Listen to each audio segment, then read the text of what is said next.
नमः शिवाय। इस वीडियो में हम आपके सम्मुख उपस्थित हैं मीन राशि एवं मीन लग्न के लिए जनवरी माह का राशिफल लेकर के। जो ग्रहों की स्थिति है वर्तमान में यही स्थिति बनी हुई है, इस सारणी में आप देख सकते हैं। और इस पूरे जनवरी माह क्या आपके लिए शुभ फल मिलने वाला है, किन से क्षेत्रों में सावधानी रखना है, इसका एक हमने यहाँ पे रख दिया है। हेल्थ, धन, भाग्य, पराक्रम, कुटुंब, ऋण, प्रतियोगिता, दाम्पत्य, रोजगार, भूमि, भवन, वाहन, सुख आदि, पिता का सुख, माता का सुख, इन सभी भावों पर विस्तार से चर्चा करेंगे। वीडियो में अंत तक बने रहेंगे।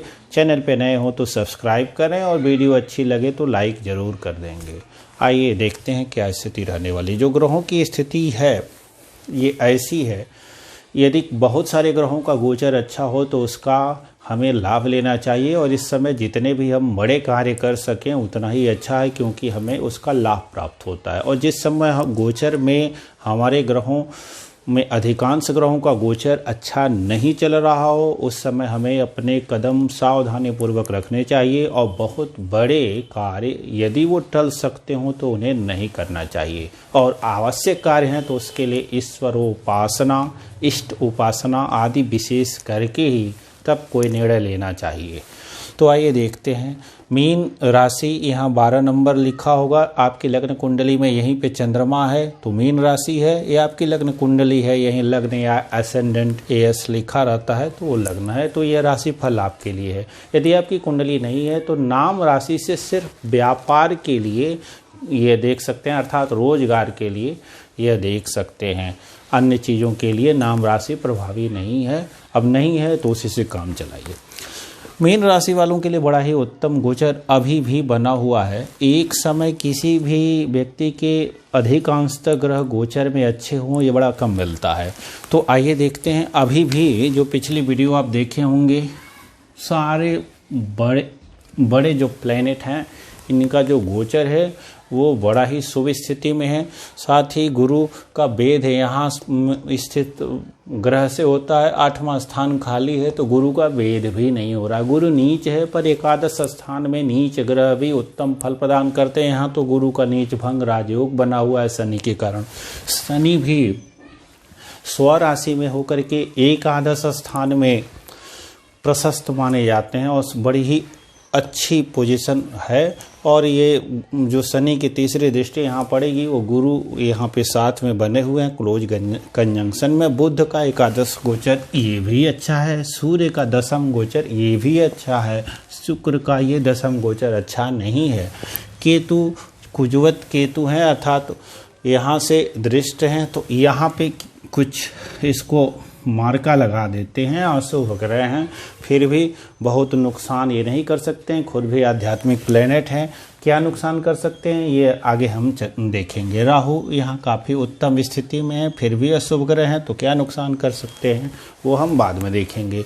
अधिकतम स्थितियाँ अब राहु, गुरु, शनि ये बड़े प्लेनेट हैं और कोई भी व्यक्ति उत्तम कार्य तभी कर पाएगा जब दो बड़े अशुभ ग्रह शनि और राहु उसे सुअवसर दे दें, अर्थात ये मार्ग में रोड़ा न अटकाएं तो जातक जो है काफ़ी 90 डिग्री के एंगल पे ऊपर उठ सकता है। मंगल स्वगृही हैं और स्वगृही होने के नाते और इस राशि में बड़े ही शुभ भावों के स्वामी होने के कारण मंगल भी उत्तम फल प्रदान करेंगे।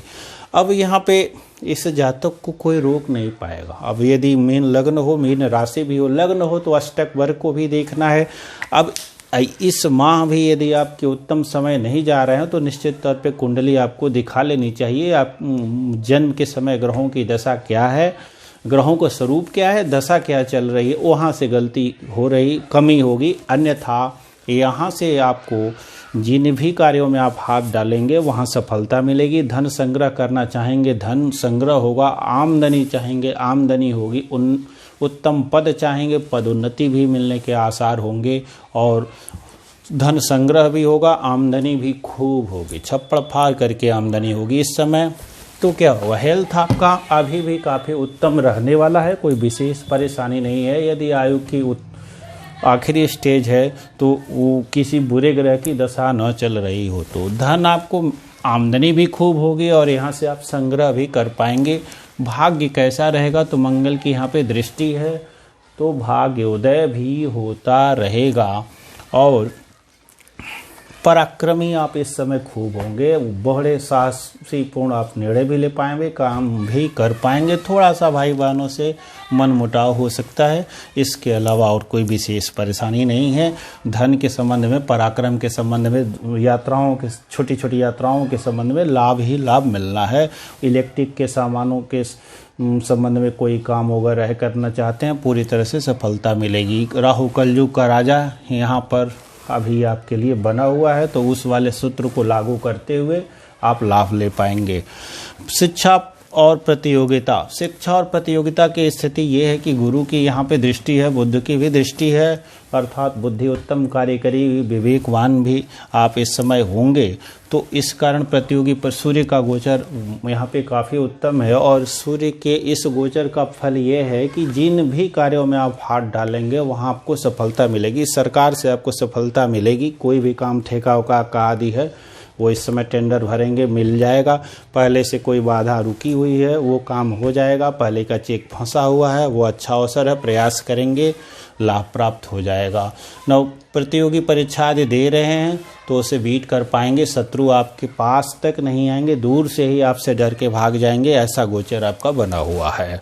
दाम्पत्य की स्थिति, बुध अभी ऐसे चल रहे थे, थोड़ी बहुत जो यदि परेशानी रही भी होगी, अब बुध सूर्य से दूर निकल गए हैं, गोचर में भी शुभ हैं, गुरु का भी साथ है। इस स्थिति में दाम्पत्य आपका काफ़ी उत्तम रहने वाला है।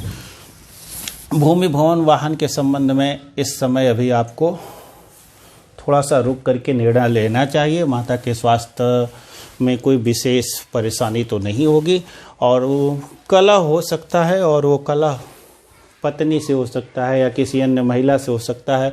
कामकाजी स्थान पे किसी स्त्री कर्मचारी से आपको कलह प्राप्त हो सकता है, इसलिए वहाँ से सावधान रहने की ज़रूरत है। भूमि भवन वाहन थोड़ा सा रुक जाएं तो बेहतर है। सूर्य का 15 तारीख के बाद जब सूर्य का गोचर यहाँ से यहाँ हो जाएगा तो उस समय भूमि वाहन के संबंध में आप प्रयास करेंगे तो वो ज़्यादा अच्छी स्थिति होगी और अभी भी बुरी नहीं है। थोड़ा सा सावधानी पूर्वक निर्णय लेना है। माता का स्वास्थ्य वगैरह थोड़ा सा इस समय ध्यान देने की ज़रूरत है। यदि माता वृद्ध है, बीमार है, तो अच्छे प्रकार से चेकअप वगैरह कराते रहने की ज़रूरत है। पिता के स्वास्थ्य इस समय उत्तम रहने वाला है। 15 तारीख के बाद सूर्य का यहाँ से ट्रांसफ़र हो जाएगा और 14 की रात को ही और 15 को, और तब सूर्य यहाँ पे चले आएंगे और इस समय स्थिति क्या होगी, शनि 7 तारीख को ही अस्त हो जाएंगे और गुरु जाकर के 13-14 के आसपास ये सूर्य जो है गुरुदेव को भी अस्त कर देंगे, जो आपकी राशि के स्वामी भी हैं, लग्न के स्वामी भी हैं। तो वहाँ से आपको 1 माह तक के लगभग जो है आपको हेल्थ के लिए थोड़ी सी सावधानी अवश्य रखनी है, क्योंकि गुरु नीच भी चल रहे थे, नीच भंग था। जब अस्त हो जाएंगे तो अस्त ग्रहों की स्थिति सबसे दयनीय हो जाती है, उसके बाद नीच आती है।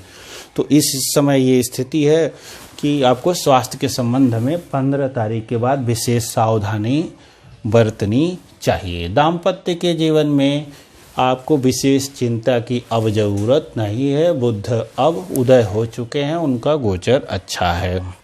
भूमि भवन वाहन के संबंध में विचार उस समय 15 तारीख के बाद विचार करेंगे। शुक्र की यहाँ पे दृष्टियाँ रहेंगी और शुक्र अच्छे गोचर में तो नहीं है, तो इस स्थिति से विवादात्मक स्थिति उत्पन्न हो जाएगी। इसलिए दुर्गा जी की आराधना वगैरह करते रहेंगे तो ये शुक्र प्रसन्न हो जाएंगे और उस समय अन्य ग्रहों का जो सबका शुभ गोचर है वो आपको लाभ मिल जाएगा और भूमि भवन वाहन भी आप प्राप्त कर पाएंगे। लेकिन यहाँ पे शुक्र को प्रसन्न करना नितांत आवश्यक है। दुर्गा जी की आराधना, उपासना, शुक्र के बीज मंत्रों का जप आदि करना आवश्यक रहेगा। और सावधानी, और शनि जब अस्त हो जाएंगे तो आमदनी जो अभी खूब हो रही थी, तो सूर्य तो आमदनी खूब देंगे, लेकिन यदि आपका लोहे आदि का व्यवसाय वगैरह रहा हो, शनि से संबंधित आपका व्यवसाय है, तो उस समय थोड़ा सावधान रहना होगा। आय की थोड़ी सी कमी हो सकती है। एक्सपोर्ट इम्पोर्ट आदि का यदि कारोबार है तो वहाँ पे भी थोड़ी सी कमी आ सकती है आय में। फिर गोचर तो शुभ है सबका, सूर्य से अस्त हो जाएंगे तो थोड़े से फल, शुभ फलों में थोड़ी सी कमी मान लीजिए, नेगेटिव तो बिल्कुल नहीं होना है।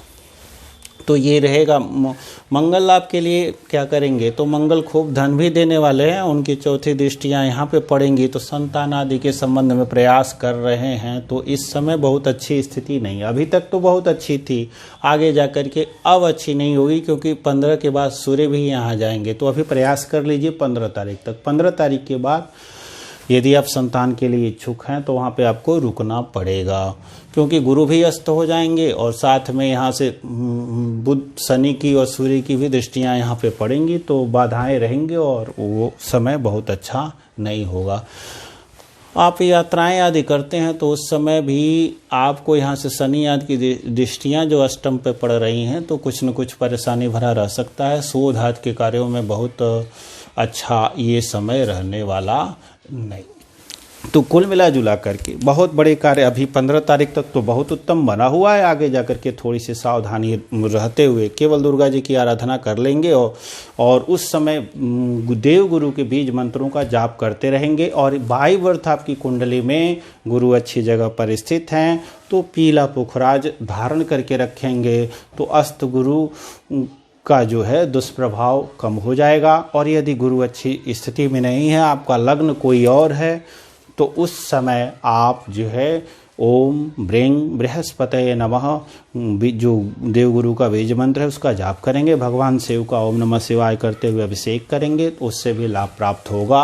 और हेल्थ संबंधी जो दिक्कतें आएंगी, कार्यों में जो रुकावट आएगी, वो बहुत हद तक नियंत्रित हो जाएगी और समय आपका उत्तम रहेगा। आपका शुभ हो। बहुत बहुत धन्यवाद।